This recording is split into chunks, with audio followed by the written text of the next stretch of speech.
Happy Fiesta upunganon sa atong nasaksihan karon ang ika-15 nga Garbo sa Lapu-Lapu. Ang Garbo usa sa sentro sa kapistahan sa Dakbayan sa Lapu-Lapu.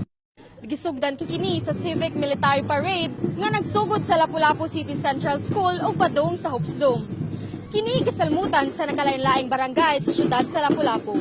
Ang nagandayang barangays nagpabida sa ilang mga higante, floats ug ang ilang talento sa pasahalad. Misamot sa parade ang civic militaries, PNP, Bureau of Fire Protection, government employees ug DepEd teachers. Mga maanindot nga float ang nibalandra sa kadalanan. Apil sa float competition ang Barangay Poblasyon, Agus, Marigondon, Mactan, Barangay Basak, Subabasbas, Gunob, Babag, Ulanggo ug Luok. Misalmot sad sa kompetisyon sa higantes ang Barangay Mactan, Maribago, Bangkal, Barangay Pusok, Luok, Paho, Poblasyon ug ang Tinggo. Sa pasahalad, adunay 5 ka mga barangay ang nisalmot.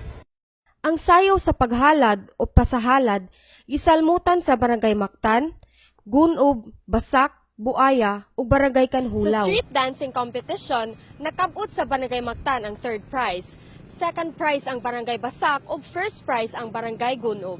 Sa Festival Queen, 3rd prize ang Barangay Mactan, 2nd prize ang Barangay Basak, ug 1st prize ang Barangay Kanhulaw. Sa float competition, nakuha sa Barangay Mactan ang 1st prize, 2nd prize ang Subabasbas, ug 3rd prize ang Barangay Basak. Sa higante, nakuha sa Barangay Ulanggo ang grand prize. Sa pasahalad, nidaog ang Barangay Mactan. Mitapos nga walang puson ang Garbo sa Lapu-Lapu 2015. Naghinam-hinam na ang mga upunganon alang sa kapistahan sa syudad sa Lapu-Lapu. Kini si Patricia Love Uyaw, Mactan Post.